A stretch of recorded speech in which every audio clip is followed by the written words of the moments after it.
الحمد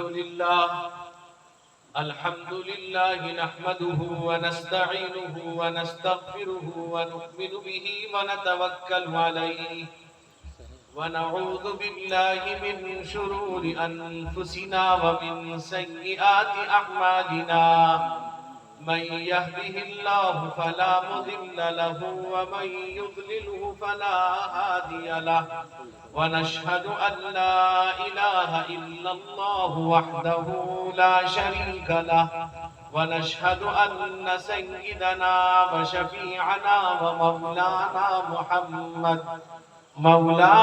محمدا عبده ورسوله صلى الله تعالى عليه وعلى آله وصحبه وبارك وسلم تسليما كثيرا أما بعد فأعوذ بالله من الشيطان الرجيم بسم الله الرحمن الرحيم ولله على الناس حج البيت من استطاع إليه سبيلا ومن كفر فإن الله غني عن العالمين عن أبي هريرة رضي الله تعالى عنه قال سمعت رسول الله صلى الله عليه وسلم يقول من حج لله ولم يرفث ولم يفسق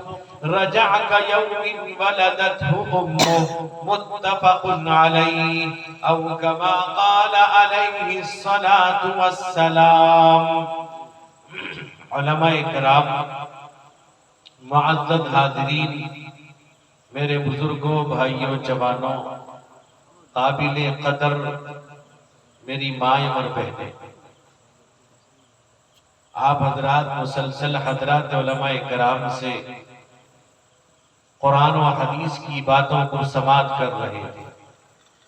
ابھی آپ نے مرکز العلوم سونگڑا کے نائب ناظم تعلیمات استاد حدیث حضرت مولانا مفتی محمد ثاقب صاحب قاسمی جون پوری دامت برکاتہم سے ولولہ انگیز خطاب سماعت کر رہے تھے. وقت بھی کافی ہو چکا ہے، رات چھوٹی ہے، صبح کی نماز بھی پڑھنی ہے، اس لیے میں نے آپ کے سامنے قرآن پاک کی آیت تلاوت کی ہے. اللہ کے نبی صلی اللہ علیہ وسلم کا ایک فرمان نقل کیا ہے. میرے دوستوں اور بزرگوں، اللہ کے نبی صلی اللہ علیہ وسلم نے ارشاد فرمایا کہ اسلام کی بنیاد 5 چیزوں پر ہے. ایک حدیث کے اندر اللہ کے نبی نے فرمایا بنی الاسلام علی 5. اسلام کی بنیاد 5 چیزوں پر ہے. سب سے پہلی چیز شہادت اللہ الہ الا اللہ وان محمد رسول اللہ. نمبر 1 ایمان، یعنی تم اس بات کی گواہی دو کہ اللہ کے علاوہ کوئی معبود نہیں، اللہ ایک ہے، اکیلا ہے، اللہ کے علاوہ کوئی کارساز نہیں، اللہ کے علاوہ کوئی پروردگار نہیں، اللہ کے علاوہ کوئی موت اور زندگی دینے والا نہیں، بیماری شفا دینے والی ذات اللہ کی ہے، سب کچھ کرنے دھرنے والی ذات اللہ کی ہے، جو کچھ ہوتا ہے اللہ کی مرضی سے، جو کچھ ہوگا اللہ کی مرضی سے. تو اس بات کا یقین ہو، اعتماد ہو.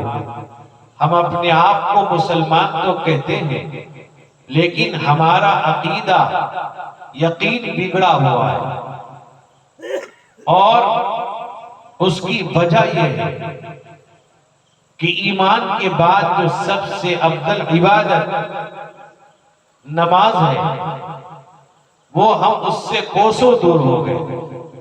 اور یہی وجہ ہے کہ ایمان کی چاشنی، روشنی، ایمان کے اندر جو انشراح وہ کم ہوتا گیا.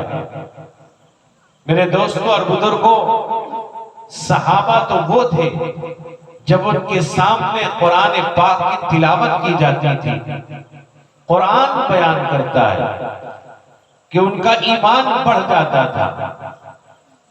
اللہ خود فرماتے ہیں وَإِذَا تُلِيَتْ عَلَيْهِمْ آيَاتُهُ زَادَتْهُمْ إِيمَانًا، یعنی ایمان کے اندر چاشنی، ایمان کی روشنی بڑھ جاتی تھی۔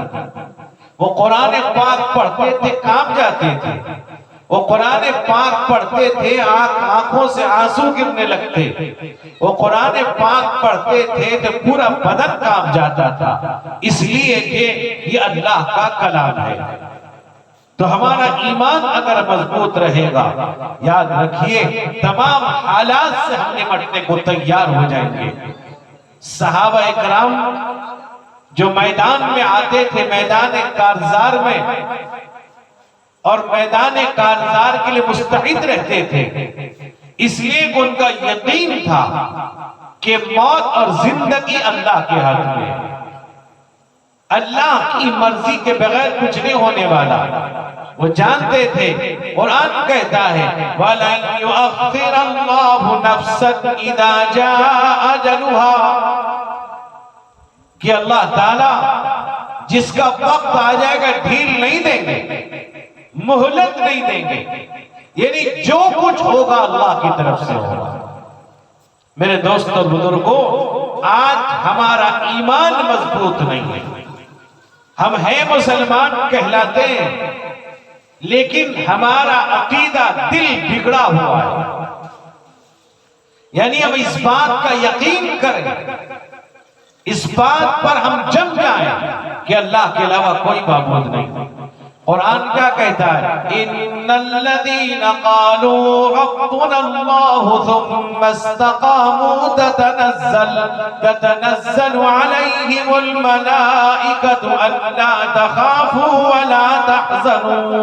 قرآن کہتا ہے لوگوں تم یہ کہو کہ اللہ ہمارا رب ہے، جم جاؤ۔ وہ رب ہے، یعنی بندے کو جس وقت جس چیز کی ضرورت ہو اس کو پوری کرنے والی ذات ہے۔ تو ایمان نمبر 1 پر، ایمان کے بغیر کوئی عمل قابل قبول نہیں۔ ایک آدمی ہے قرآن پڑھتا ہے، نمازیں پڑھتا جا رہا ہے، لیکن اس کا ایمان نہیں، سب بیکار ہے۔ ایمان ضروری ہے، اگر ایمان نہیں تو کچھ نہیں۔ میرے دوستوں اور بزرگوں، کفار مکہ ان کا نام مسلمان جیسا نام، ان کا نام مسلمان، کعب ابن اشرف مسلمان نام ہے لیکن یہ مسلمان نہیں۔ عمرو ابن ہشام ابو جہل مسلمان نہیں، کافر ہو کے مر گیا۔ نام سے کوئی مسلمان نہیں ہو جاتا۔ میرے دوستو بزرگوں، ایک جگہ جانا ہوا اسی اڑیسہ کے اندر، لاک ڈاؤن کے بعد آپ کو حیرت ہوگی، تقریباً 125 بچے وہ تھے جن کے نام کے اخیر میں صرف خان لگا تھا، جس سے پتہ چلتا تھا کہ یہ مسلمان ہیں۔ ان کے رہن سہن سے یہ پتہ نہیں چل رہا تھا کہ مسلمان ہیں۔ ان کا آدھار کارڈ تک اگر ہے تو کہیں لکھا پربھاکر خان، سنتوش خان۔ وہ بچے، یعنی وہ اتنے بڑے بڑے بچے 7 سال کے 8 سال کے ہو چکے ہیں، ختم نہیں ہوا ہے۔ ہمارے شفا میڈیکل کے ڈاکٹر سلیم صاحب، اللہ ان کو بہتر بدلہ عطا فرمائے، وہ تیار ہوئے، ہم گئے ان بچوں کے ختنے کے لیے، مفت ختنہ کیا گیا۔ تھے مسلمان، کچھ پتہ نہیں، کلمہ نہیں پتہ، ماں باپ کو نہیں پتہ، تم کیا کرتا؟ ہم مسلمان ہیں، ان کو پتہ تک نہیں۔ لیکن وہاں ایک ہنگامہ ہوا. ہم جب پہنچے ہیں تو پتہ چلا کہ کچھ مارواڑی قسم کے لوگ انہوں نے کہا کہ مسلمان بنا رہے ہندوؤں کو. اللہ کے بندے ہم تو مسلمان کو مسلمان بنانے پہ لگے ہوئے ہیں. ہمارا کام یہ ہے مسلمان ایمان پر رہ جائے، اس بات کی کوشش ہو رہی ہے. ایک مرتبہ میں مدرسے میں تھا، جمعے کا دن ہے، دن کے 11 بجے تو کسی لڑکے نے بتایا کوئی آیا آپ سے ملنے کے لیے. اندر آیا، کڑا پہنے ہے، کشکا لگائے ہوئے ہے، جوان آدمی ہے، بیٹھا بات کرنے لگا اور کہنے لگا میں نے اسلام پر سٹڈی کیا ہے اور پوری تحقیق کی، پڑھا ہے. سورہ سنانے لگا، کچھ باتیں اور اسلام کی بتانے لگا. میں یہاں آیا ہوں کلمہ پڑھوں. ہم نے اس سے کہا کہ تم یہاں کیوں آ گئے؟ میں نے کہا یہ وہ جگہ نہیں ہے جہاں کنورٹ کیا جاتا، نہیں ہوتا ہے. مدرسوں میں مسجدوں میں کسی کو کنورٹ نہیں کیا جاتا. بھئی کسی کو کوئی مذہب پسند ہو کوٹ پہنچے، ہمارے لیے ہوتا ہے. گیا تو گیا، دوبارہ نہیں آیا. تو اب یہ ہے کہ جو ایمان لانا چاہے گا اس کے لیے کہیں جانے کی ضرورت نہیں، وہ کلمہ پڑھ لے گا. جیسے آپ کے مسلمی کے اندر 4 آدمی قادیانی مسلمان ہوئے، میں ان کے گھر گیا تو میاں بیوی اتنا رونے لگے، یعنی وہ اللہ خوف کا آنسو، ایمان کا آنسو. واقعی پتہ چل رہا تھا واقعی دل سے کلمہ پڑھا. تو اب یہ ہے کہ وہاں ہنگامہ ہوا تو پھر ان کے کچھ جو ڈاکٹر صاحب کے پوری لوگ تھے پہنچے ہوئے تھے، اس میں غیر مسلم بھی تھے. وہ یہ کہہ رہے تھے اب یہاں نہیں کریں گے، چلے چلے. ہم نے کہا کیا کرنا ہے؟ پریشان مت ہوئیے، بلائیے ان کو، بات کرتے ہیں. وہ میڈیا کو بلا رہے تھے. ہم نے کہا ڈرنے کی بات تو ہے نہیں، ہم کوئی ایلیگل کام تو نہیں کر رہے ہیں، غلط کام تو نہیں کر رہے ہیں، تو بیٹھائیے ان کو، بات کرتے ہیں. مسجد میں بیٹھے، سارے لوگ آئے، بات ہوئی، بھی خطرہ بھی ہوا، ہم چلے آئے. مجھے بتانا یہ ہے نام دیکھیے کس طرح کا. ایک صاحب تھے، ان سے بات ہوئی ان کے بچوں کی دینی تعلیم کس طرح سے وہ جماعت میں لگے ہوئے ہیں. انہوں نے کہا کہ میں یہ کام کروں گا، اور وہ کر بھی رہے ہیں. تو بہرحال میرے دوست بزرگوں، ایمان بہت ضروری چیز ہے، اور ایمان نہیں تو کچھ نہیں. اتنا ہی نہیں بلکہ ایمان کے بعد ایمان پر موت کی بھی دعا کرنی چاہیے. ورنہ اللہ کے نبی نے فرمایا ایک زمانہ آئے گا، سَيَكُونُ فِي أُمَّتِي زَمَانٌ يُصْبِحُ مُؤْمِنًا وَيُمْسِي كَافِرًا. ایک زمانہ آئے گا صبح کو مسلمان ہوگا، شام کو کافر ہو جائے گا. ہو رہا ہے، مرتد ہو رہے ہیں، دین بیزار لوگ پیدا ہو رہے ہیں. جگہ جگہ مسلمان بچیوں کی حالت دیکھیے. وجہ ان بچیوں کے ارتداد کا گھر کا ماحول ہے. گھر کا ماحول جس طرح ہوگا بچی اسی طرح تک وہ اس کی عادت و اخلاق ہوں گے. ورنہ اتنی بڑی ہونے کے بعد ارتداد کیسے اختیار کر رہی ہے؟ اگر ہم دیندار بناتے اور گھر کا ماحول دیندار ہوتا، یہ حالت نہیں پیش آتی. تو اللہ کے نبی نے فرمایا ان تشہد ان لا الہ الا اللہ وان محمد رسول، سب سے پہلی چیز. اور دوسری چیز فرمایا ان تقیم الصلاۃ، نماز پابندی کے ساتھ ادا کرنا. آج وہی چیز ہم سے نہیں ہو پاتی ہے مسلمان کہتے ہیں اپنے آپ کو. اللہ کے نبی کا آخری وقت ہے، اس آخری وقت میں آپ بستر عدالت پر ہیں، بار بار آپ یہ کہتے ہیں الصلاۃ وما ملکت ایمانکم. اے لوگوں، نماز کی پابندی کرنا اور اپنے ماتحتوں پر نرمی کا معاملہ کرنا، ان کا خیال رکھنا. ہم سے نہیں ادا ہوتا وہ نماز ہم جمعے کے دن تو ادا کر لیتے ہیں، اسی مسجد میں جمعے میں جائیے جگہ نہیں ملتی، لیکن اسی مسجد میں جمعے کے دن عصر میں جائیے اب لوگ نظر نہیں آتے، کہاں چلے گئے؟ تو میرے دوست بزرگوں، آج جو لوگ یہ کہتے ہیں کہ پریشانی ہے، حالات خراب ہیں، ہم پریشان ہیں، نوکری کرتے ہیں، تجارت کاروبار سب کچھ کر رہے ہیں، ہر طرح کی پریشانی ہے، سلمانو نماز میں آ جاؤ۔ مؤذن کیا کہتا ہے؟ حی علی الصلاۃ، آؤ نماز کی طرف، حی علی الفلاح، کامیابی چاہتے ہو آؤ نماز میں، کامیابی یہاں ملے گی۔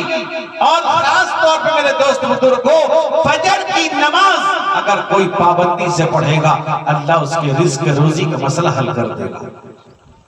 اللہ کے نبی نے فرمایا من صلی الفجر فهو فی ذمۃ اللہ، جو فجر کی نماز پڑھتا وہ اللہ کے ذمے میں، اللہ کی حفاظت میں رہتا ہے۔ ہماری آنکھ تو کھلتی 8 بجے، سوئے میں رات چھوٹی ہے، آنکھ نہیں کھل رہی ہے، ہر چیز کے لیے کھل جاتی ہے لیکن نماز کے لیے نہیں کھلتی۔ میرے مسلمانوں بھائیوں یاد رکھو، اللہ کے نبی نے فرمایا کہ منافقین پر عشاء کی نماز اور فجر کی نماز بار گزرتی ہے، تو پتہ چلا جو عشاء فجر نہیں پڑھتا وہ منافقین میں شمار ہوگا۔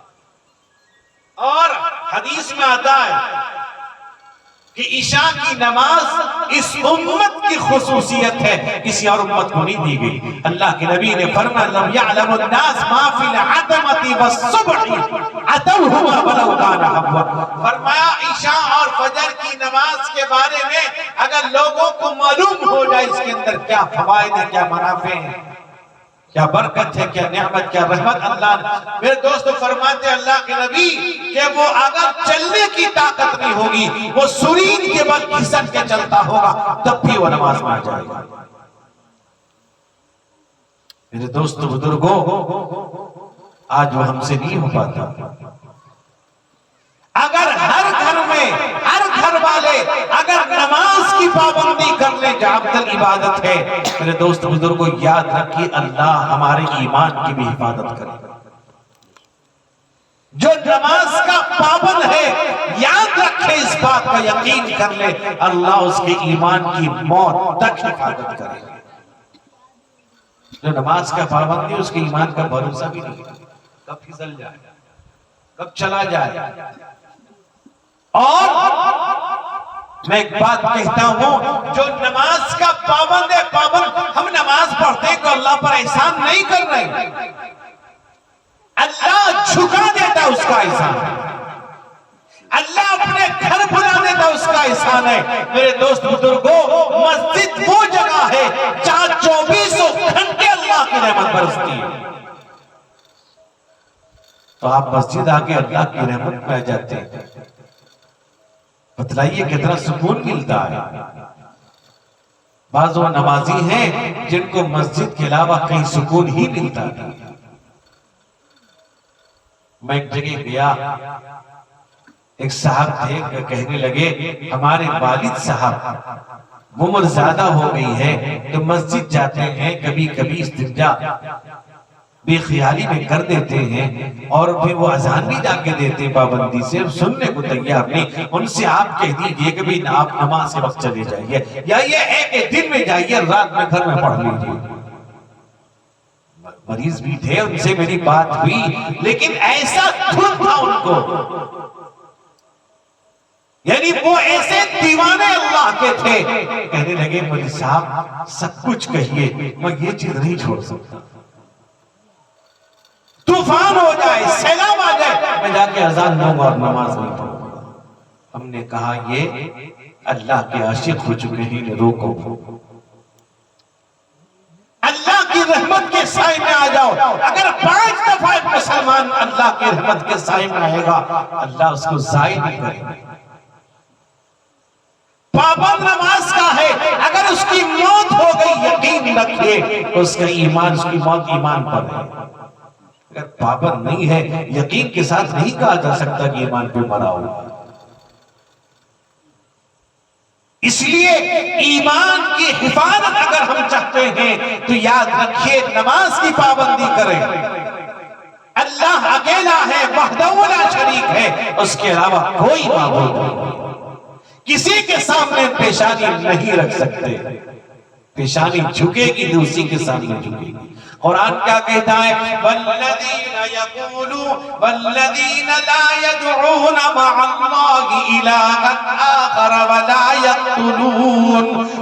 يقتلون النفس التي حرم اللہ الا بالحق ولا يزنون ومن يفعل ذلك يلقى اثاما. قرآن صفت بیان کرتا ہے اللہ کے بندے کون ہیں، رحمان کے بندے کون ہیں. وعباد الرحمن الذين يمشون على الأرض هونا وإذا خاطبهم الجاهلون قالوا سلاما والذين يبيتون لربهم سجدا وقياما. قرآن کہتا ہے رحمان کے بندے کون ہیں؟ فرمایا جو زمین پر نرمی کے ساتھ چلتے ہیں. زمین اللہ کی زمین پر چلتے ہیں نرمی کے ساتھ، اس کے حقوق بھی ادا کرتے ہیں، دادا گیری یا تکبر گھمنڈ نہیں کرتے. میرے دوست بزرگوں، اور فرمایا وہ لوگ ہیں اللہ کے علاوہ کسی کو نہیں پکارتے، وہ اللہ کے علاوہ کسی کی عبادت نہیں کرتے، کسی کے سامنے پیشانی نہیں رکھتے. آج کے زمانے میں میرے دوستو، ابھی ہم کہتے تھے کہ جو بریلوی ہے وہ دھام نگر جاتا ہے، لیکن بریلوی کم جاتا ہے، دیوبندی زیادہ جاتا ہے. بچہ پیدا ہوا، 7 دن ہو گئے، عقیقے سے پہلے لے جاتا ہے. ایک مرتبہ چند سال پہلے ہمیں ایک کرائے پر گاڑی چاہیے تھی. پتہ چلا گاڑیاں کوئی گاڑی موجود نہیں ہے. کیوں؟ نہ عرس ہو رہا تھا. بہت دکھ کی بات ہے مسلمان، یعنی ایمانی سطح تک ہمارا پہنچ چکا. ہم اپنے آپ کو مسلمان کا بیٹے، ہم اپنے آپ کو مسلمان کہتے ہیں اور یہ کہتے ہیں میں اہل حق ہیں، لیکن یہ کہاں کر رہے ہیں. جیسے قادیانی کے بارے میں بعض لوگ تو وہ ہیں، وہ کہتے ہیں ہمارے پڑوسی ہیں، ان کی شادیوں میں شریک ہوتے ہیں، ان کو شریک کرتے ہیں، جو جائز نہیں ہے. آپ اپنے غیر مسلم بھائی کے ساتھ یہ رواداری اختیار کر سکتے ہیں، اس کی شادی میں شریک ہو سکتے ہیں، اپنی شادی بلا سکتے ہیں، لیکن ان کو نہیں بلا سکتے، نہ شریک ہو سکتے ہیں. آپ کی ہماری باپ کو کوئی گالی دے دیتا ہے، ہم یہ کہتے ہیں اس کے گھر میں قدم رکھیں، میرے باپ کو گالی دیتا ہے، میری ماں کو گالی دیا. اللہ کے نبی فرماتے سب سے زیادہ محبت اللہ کے نبی سے ہونی چاہیے، تب جا کے ایمان مکمل ہوگا. تو میرے دوست بزرگوں، میں نے آپ کے سامنے قرآن پاک کی آیت پڑھی ہے جو حج سے تعلق ہے. آج سینکڑوں لوگ وہ ہیں جن پر حج فرض ہے، وہ ہزاروں بہانے کرتے ہیں، نہیں جاتے. کچھ کیا کرتے ہیں، کچھ لوگ تو وہ ہیں اب یہ کہتے ہیں ریٹائر ہوئیں گے جائیں گے، یعنی سرکار اڑیسہ ریٹائر کرے گی، سرکار مدینہ کی یاد آتی ہے. اور کچھ لوگ وہ ہیں بچی کی شادی کریں گے جائیں گے، ویسی ہو گیا کہ وہ کہے گا بچی کی شادی کروں گا نماز پڑھوں گا. اللہ نے تم کو وسعت دیا ہے، جاؤ. اللہ تعالیٰ حج کرنے والے کو اللہ تعالیٰ کبھی بھوکا نہیں رکھے، فاقہ نہیں ہوگا. اللہ سے توفیق مانگو، اللہ سے دعا مانگو. پیسوں سے کوئی حج میں نہیں جاتا، ہزاروں ہیں نہیں جاتے. اللہ سے ہم 5 وقت نماز میں توفیق مانگ سکتے ہیں، اللہ تعالیٰ زمین پیدا کر دے گا. میرے دوستو، ایک واقعہ ہوا، مربی مکرم حضرت مولانا عبد المنان صاحب رحمت اللہ علیہ، اللہ ان کی مغفرت فرمائے، درجات کی بلند فرمائے. سنا رہے تھے اس مسجد کے اندر مؤذن صاحب تھے، وہ دعا کرتے تھے اللہ حج میں مجھے پہنچا دیجئے، اپنا گھر دکھا دیجئے. اللہ سے توفیق مانگنے میں پیسہ نہیں لگتا۔ میرے دوستو بزرگوں، وہ بتاتے ایک دفعہ جمعے کی نماز کے بعد وہ بیٹھے ہوئے تھے، ایک صاحب تشریف لائی، کہا موسم صاحب حج میں جائیں گے؟ کہا دعا کرتا ہوں۔ کہا تیار ہو جائیے میں بھیج دوں گا۔ وہ کارڈ لے کے چلے گئے، کہا کس سے رابطہ کر لینا۔ وہ مولانا کے پاس پہنچے، مولانا کے وہ جاننے والے تھے، ان کو ٹیلی فون کیا اور کہا کہ ہاں میں کہہ کے آیا ہوں، میں بھیج دوں گا۔ کہا کہ ان کا پاسپورٹ نہیں ہے۔ کہا کہ مولانا آپ کے اس کا انتظام کر دیجئے، جو پیسے خرچ ہوگا دوں گا۔ پاسپورٹ بنا اور حج کی ساری رقم انہوں نے پیش کر دی، اور جب وہ حج میں جانے لگے پورے مہینے کا ان کے گھر کا خرچہ ساتھ میں نے دیا۔ بتائیے وہ جانتے تھے، وہ مانگتے تھے اپنے رب سے، وہ پکارتے تھے اپنے رب کو، وہ سجدے میں جاتے تھے، روزانہ 5 وقت اللہ سے مانگتے تھے، اے پروردگار عالم اپنے گھر کا دیدار کرا دے، کعبے کا دیدار کرا دے، اللہ کے نبی کے روزے پر حاضری کرا دے۔ دعا مانگتے تھے، اللہ تعالیٰ کیسے پورا کرتے ہیں؟ اپنی میرے دوستو بزرگوں، اللہ کیسے بھیج دیں گے اللہ جانتے ہیں۔ توفیق مانگ کے دیکھو۔ اب یہ کہو گا میں تو غریب ہوں، میرے پاس پیسے نہیں ہیں، میں کہتا ہوں پیسوں سے نہیں آدمی جاتا، اللہ کی توفیق سے جاتا ہے۔ مانگ کے دیکھو اللہ سے۔ ہزاروں لوگ ایسے جاتے ہیں جن کے بارے میں آپ تصور نہیں کر سکتے، چلے جائیں گے، اللہ انتظام کر دیتے ہیں۔ اور آج ہزاروں لوگ ہیں، کئی ایکڑ زمین ان کی پڑی ہوئی ہے، لیکن نہیں جاتے ہیں۔ کہتے ہیں بچوں کے کام آئے گا، اللہ کی بندے تجھ پر حج فرض ہو چکا ہے۔ اللہ کے نبی نے فرمایا جس پر حج فرض ہے اگر اس نے حج نہیں کیا مر گیا، مجھے کوئی پرواہ نہیں کہ یہودی یا نصرانی ہو کر۔ میرے دوستو بزرگوں، حج اللہ کے نبی فرماتے من حج للہ، اللہ کے لیے جو حج کرتا ہے کوئی چیز کو فجور نہیں، کوئی جھگڑا لڑائی نہیں۔ میرے دوستو بزرگوں، اتنے ازدحام کے اندر کسی کا ہاتھ کسی کو لگ جاتا ہے۔ بعض لوگ بڑھاپے میں جاتے ہیں، اگر کسی کا ہاتھ لگ گیا تو دیکھیں مجھے مارا، وہ بھیڑ جاتا ہے۔ ایسا ہوتا ہے بڑھاپے میں۔ جو لوگ چاہتے ہیں زیادہ عمر میں، وہ ان کو احساس ہوتا ہے کہ مجھے اور پہلے آنا تھا۔ اللہ نے جوانی دی ہے، وسعت دے جاؤ۔ اللہ فرماتے وَلِلَّهِ عَلَى النَّاسِ حِجُّ الْبَيْتِ مَنِ اسْتَطَاعَ إِلَيْهِ سَبِيلًا، اللہ کے لیے حج ہے جو وہاں تک پہنچنے کی استطاعت رکھتا ہے۔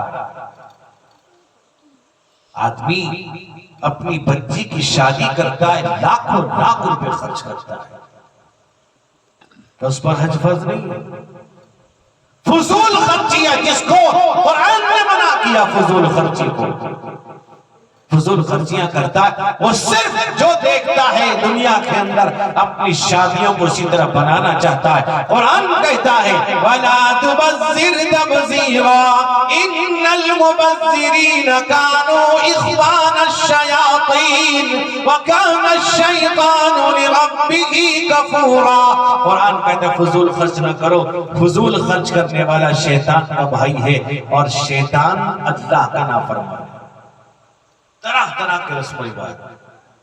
ابھی حال میں ایک جگہ گیا نکاح پڑھانے، وہ لڑکے کا باپ حاجی ہے، دیندار ہے، اس کا لڑکا آیا پورا بہو بن کے آیا، دلہن، مطلب وہ جو کیا ڈالتے ہیں نا سہرا جس کو کہتے ہیں، سہرا کیوں کہتے ہیں مجھے پتا ہے، وہ ڈالتے ہیں، ہاتھ میں مہندی لگا رکھا، مائچہ بن کے آیا۔ ابھی ایک جگہ اور گیا، دلہا پورا یہاں تک مہندی لگایا تھا، وہ بھی ہماری مدنی مرکز مساجد میں نکاح پڑھانے آیا مدرسے میں، تو اس نے ہاتھ بڑھایا مصافحے کے لیے۔ میں نے کہا میں مرد ہوں، عورت سے مصافحہ منع ہے، نہیں کر سکتے۔ اب میں نے اس کے سر پہ ہاتھ رکھا کہ اب تو نہیں کر سکتے مصافحہ، تم نے مہندی لگا رکھا ہے۔ اور وہ تو چھوڑیے، عورتیں یہ سمجھتی ہیں اگر دلہے نے ہلدی مہندی نہیں لگایا تو دلہا نہیں بنا۔ ایک جگہ ایک لڑکا نوکری کرتا ہے، اس کی شادی تھی، جلسہ رکھ دیا تھا. بعض جگہ لوگ جب بلا دیتے ہیں شادی میں، نکاح میں، یا جس میں وہ سمجھتے ہیں کوئی مصیبت کو بلا لیا. بھئی ہم کہہ دیتے ہیں وہ نکاح میں بلائے کہ نہ بلائے، اس کی مرضی، گالیاں دے گا اور کیا کر سکتا ہے. اب یہ ہے کہ میری تقریر ہوئی، وہ بیٹھا رہا، ساری بات اس نے سنی. اس کے بعد رات میں عورتوں نے ہلدی مہندی پتہ نہیں کیا وہ چمکیلی چیز ہوتی ہے، وہ کیا ہوتا ہے چمکیلی چیز کا. میں نے ایک جگہ اس کا مظاہرہ کیا. ہم آ رہے تھے راستے میں نہیں بتاؤں گا لڑکا لڑکی کس طرح لگا رہے تھے. ہمارے رہبر صاحب بتا سکتے ہیں. اور ہم نے ان کو کہا کہ ذرا غور مارو تاکہ یہ پتہ چل جائے کہ میں ہوں گاڑی میں چلے جائیں. میں نہیں بتا سکتا اس کو، اس کیفیت کو. اب یہ ہے کہ ہم نے جب تقریر کی، اب یہ ہے کہ اس نے گھر میں کہہ دیا یہ نہیں کروں گا. عورتوں نے کہا مال صاحب اسی کہہ دیے نا، کیا ہوتا ہے دنیا میں سے. بتائیے کیا کر سکتے ہیں، فتویٰ ان سے ملیں گے. وہ چھوڑی. ایک جگہ سنگڑے میں ایک صاحب نے ٹیلی فون کیا کہ مولانا میرے ابا کا جو انتقال ہوا تھا، غسل دلایا تھا ہم نے، ایک جگہ جہاں پانی تھا مٹی ڈال دیا ہے. عورتیں کہتی ہیں اگربتی لگاؤ 40 دن. جیسے بعض جگہ کوئی مرتا ہے 40 دن تک قرآن پڑھتے ہیں، پوچھتے بھی نہیں. قرآن خوانی کراتے ہیں، پوچھتے بھی نہیں جائے دے کے نہیں جائے. اب میں نے کہا نہیں بھائی یہ درست نہیں ہے. عورتوں سے کہنے لگا، میں نے فون کیا تھا مولانا منع کیا. کہا مولانا کیا جانتے ہیں، فتویٰ کہاں سے لیجیے گا. یہ ہو رہا ہے. یعنی گھر اہل سنت والجماعت دیوبندی مسلک کا سارے بدعات و خرافات گھر میں شادیوں میں موت پر کر رہے ہیں، کرتے ہیں. وہ کسی کی سننے کو تیار نہیں. ایک جگہ گیا تو لڑکا ہے، اس کے ساتھی والے سب ٹی شرٹ میں لڑکا لڑکی کا نام لکھا ہوا ہے، تمام دوستوں کے اس میں. یہ سب نئی نئی ایجادیں ہیں. یہ صرف رسم کو بڑھاتے ہیں، اور جو چیزیں اسلام کے اندر نہیں اس کو یہ کر رہے ہیں. اور آج کل اور نئی چیز نکل گئی. لڑکا ہے دلہا پگڑی پہنتا ہے، 10-20 اس کے ساتھی سب پگڑی. دلہے کا باپ بھی پگڑی پہنتا ہے. یہ تو میری بہو کھا گئی. ایک صاحب سنگڑے کا دلہا تھا، میں گیا نکاح پڑھانے تو 2-4 گاڑی سے اترے، ہم سے ملنے آئے. لڑکے کا باپ بھی تھا. میں نے کہا پگڑی کون پہن دے گی؟ خوشی نہیں پہن گئی. تمہاری بیوی کو بھی پہناؤ دلہن کی ساڑی، خوشی میں بیٹھ جاؤ. ایک اور نوجوان تھا، وہ مجھے مسئلہ بتانے لگا کہ پگڑی پہننا سنت ہے. میں کہا ظہر کی نماز پڑھا ہے.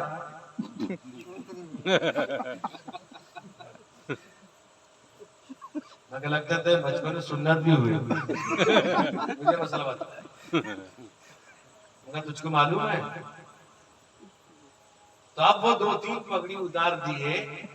ایک دوڑ کے گیا بھی جلدی پگڑی اتارو آئی. یعنی لوگ یہ کہتے ہیں یہ کوئی اس میں کوئی خرابی نہیں. ایک ذرا سے رسم و رواج کو بڑھا کر بدعت تک پہنچتے ہیں. اور ایک جگہ میں گیا، میرے جاننے والے تھے، پتہ چلا کہ گیٹ گھیرا ہے. وہ ان کے گھر والوں نے کہا بچوں کا خوشی ہے. مگر تیرا بچہ کل ایک لڑکی کو لے کے بھاگ جا کے بچے کو خوشی کہہ دے. اب تھانہ پولیس پنچایت کرو گے. خوشی کس کو کہتے ہیں؟ دین خوشی کے پورا کرنے کا نام ہے. اللہ اس کے نبی کے مرضی پر چلنے کا نام. سب اپنی طرف سے. اور بعض لوگ ہمارے بھائی تو حج میں جاتے ہیں پورا ہار پہنتے جاتے ہیں. قربانی کا بکرا ہے. لوگ وہ بھی غلط کر رہے ہیں جو قربانی کے جانور بھی پہنا دیتے ہیں ہار وار پہنا کر کے. تو بہرحال میرے دوست بزرگوں، اب یہ ہے کہ آدمی اللہ سے توفیق مانگے اور صحیح چیز معلوم کرے. حج میں کس طرح سے ارکان کو کیا جائے، کیسے کیا جائے، بہت سے لوگ نہیں جانتے. اب بہت سے لوگ کیا سمجھتے ہیں، ریٹائر ہو گئے، اب وہ کہتے ہیں حج میں جاؤ گے، آپ جھٹک کے مار دیں گے میں جاؤں. وہ کیا اللہ تعالیٰ مار دے گا تم کو؟ اگر اللہ نے وہاں پر موت لکھ رکھا ہے تو اچھی بات ہے. اللہ کے نبی کے شہر میں موت کے لیے صحابہ تمنا کرتے تھے. حضرت عمر فاروق دعا کرتے تھے ہم کس کھیت کے ملک مقدس سرزمین اگر ہمیں قبول کر لے تو اس سے بڑی بات کیا ہو سکتی ہے. چڑھ کے مار دیتے. یاد رکھیے میں ایک بات کہتا ہوں اگر عمرہ ہو یا حج ہو اگر سنت کے مطابق سب کرنے لگیں گے کوئی پریشانی نہیں. بعض لوگ جمرات میں کنکر مارنا ہے جس طرح اللہ کے نبی نے بتایا حضرت اسماعیل نے مارا تھا اس انداز سے مارنا. بعض لوگ پورا اچھل کود کے مارتے ہیں ویڈیو ہی بنتا ہے. یہ مذاق اڑایا جاتا ہے. کوئی چپل پھینک دیتا ہے یہ درست نہیں ہے. وہاں شیطان تھوڑی کھڑا ہوا ہے. اتنی بڑی دیوار بنا دی گئی ہے. شیطان پہلے بدلا تھا کافی کتنا موٹا ہو گیا ہے. چوڑی دیوار وہاں آپ کو وہاں گرنا ضروری ہے. اپنی دیوار پہ لگے نہ لگے اور کود کاد کے مارتے ہیں. اللہ جو بیچارے وہاں کے ہمارا ٹوپ پہن کے رہتے ہیں وہ ان کے ٹوپ پہ لگنا رہتا ہے. یعنی سنت سے ہٹو گے غلط ہو جائے گا. سنت کے مطابق عمل کرو کچھ نہیں ہوگا. سنت کے خلاف کرو گے تو دلے مسئلے جاؤ گے. لوگ کس کو ماننے کو تیار ہیں. بعض لوگ کسی طرح سے دھکا وکا کر کے حجر اسود کو جس طرح سے چوم لیں اس کی کوشش میں رہتے ہیں. چوم لیا نا دھکا مار کے جا کے چوم کے بھاگ گیا. بہت اچھا کام کیا. کتنوں کو تکلیف پہنچایا پتا ہے. اللہ کے نبی نے اتنا آسان کر دیا کہ دور سے تو ہاتھ دکھائے گا. اللہ نے اس میں وہ قوت رکھی ہے کہ تیرے میرے گناہوں کو وہ کھینچ لیتا ہے. حضرت عمر بن خطاب رضی اللہ عنہ کھڑے ہوتے ہیں حضرت اسود کے پاس. کہا کہ یا حجر انت حجر تو ایک پتھر ہے اور فرمایا لا تنفعنی ولا تضرنی تو مجھے نفع نقصان نہیں دے سکتا. ولكن رأيت رسول اللہ صلی اللہ علیہ وسلم قبلتک فقبلت. حضور کو میں نے بوسہ دیتے ہوئے دیکھا اس لیے دیتا. اتباع نبی اللہ نے رکھی اس کے اندر وہ قوت وہ چوس لیتا ہے گناہ.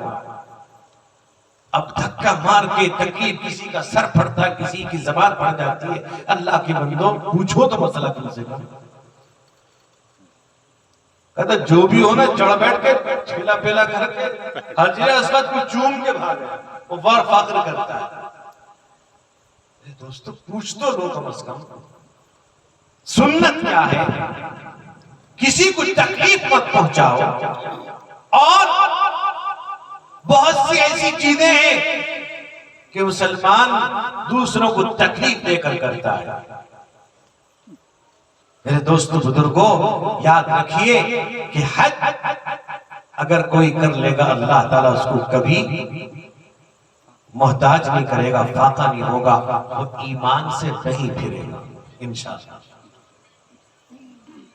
اب یہ ہے آپ دیکھیے آدمی نماز 5 وقت بھی پڑھتا ہے روزہ رکھتا ہے سال میں 1 مہینے کا. اب تو وہ تعداد کم گئی. گاؤں میں چند لوگ روزہ رکھ لیتے ہیں وہ سمجھتے ہیں کہ شاید اعتکاف کی طرح کفارہ ہے. روزہ رکھنے والوں کی تعداد کم گئی. لوگ تو اب کھلے عام کھاتے ہیں. آپ چلے جائیے صالح پور چلے جائیے رمضان کے مہینے میں نے آنا ہی چھوڑ دیا. اس راستے سے گزرنا ہی چھوڑ دیا. رمضان میں بہت دکھ ہوتا ہے. ماں بہنیں ایک صاحب ایک چیز دکھا رہے تھے. ہم نے کہا اسے ختم کرو غلط بات ہے. ایک عورت برقع اٹھائے ہوئے چل جاتی تھی رمضان میں آسمان کی طرف. اللہ دیکھتا کہ بے حیا بے غیرت یہ کیوں ہوا. اس کا شوہر بے حیا ہے. اور آخری 10 دن حدیث میں آتا اذا دخل العشر آخری 10 دن آتا تھا.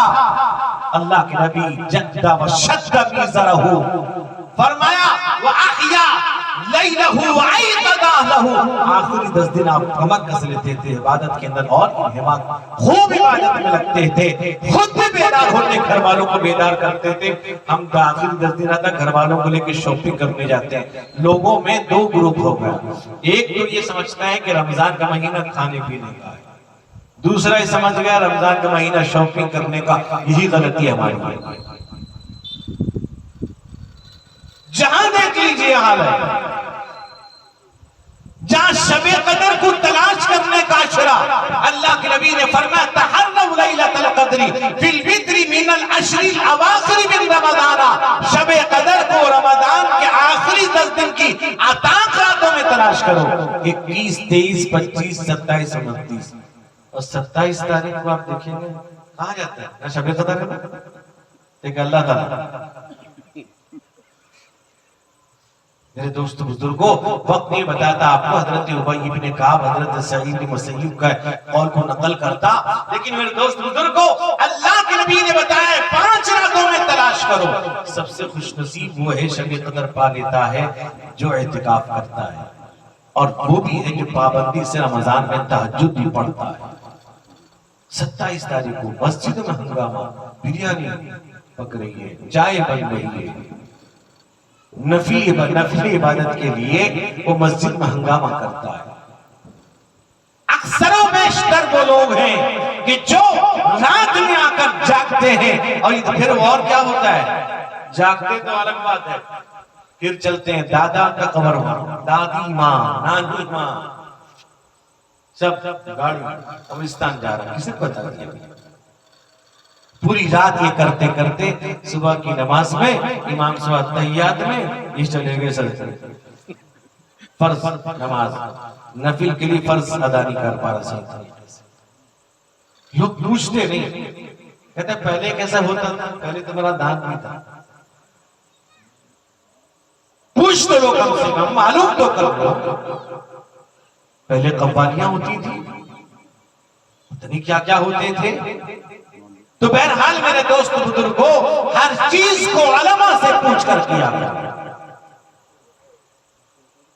میرے دوست بزرگوں، کوئی دنیاوی معاملہ ہو، دینی معاملہ، اب علماء سے پوچھ کر اللہ کے نبی نے فرمایا من حج للہ ولم یرفث ولم یفسق رجع کیوم ولدتہ امہ، جیسے بچہ ماں کے پیٹ سے آتا ہے کوئی گناہ نہیں، اللہ تعالیٰ اسی طرح حاجی کو گناہوں سے پاک کر دیتا۔ اس نیت سے نہیں، دیکھیے حاجی حج کرنے والا اللہ تعالیٰ لوگوں کی زبان پہ جاری کر دیتا حج۔ بعض لوگ کچھ ہوتے ہیں وہ سمجھتے ہیں ہم نے یہ کیا وہ کیا، ہم ڈاکٹر تھے، ہم پروفیسر تھے، ہم کلکٹر تھے، اب لوگ سلام تو نہیں کریں گے کیونکہ کرسی ختم ہو گئی ہے۔ وہ حاجی صاحب، مجھے یاد ایک آدمی تھے وہ انتقال کر گئے، لیکن وہ ویسی لکھا دیا، بہت سیدھے آدمی۔ میں نے کہا آپ کا نام، کہا کہ حاجی فلاں، تو میں نے نام لکھ لیا، کہا حاجی بھی لکھ دو۔ وہ مطلب ہے کہ اس وجہ سے نہیں بلکہ بہت سیدھے آدمی تھے۔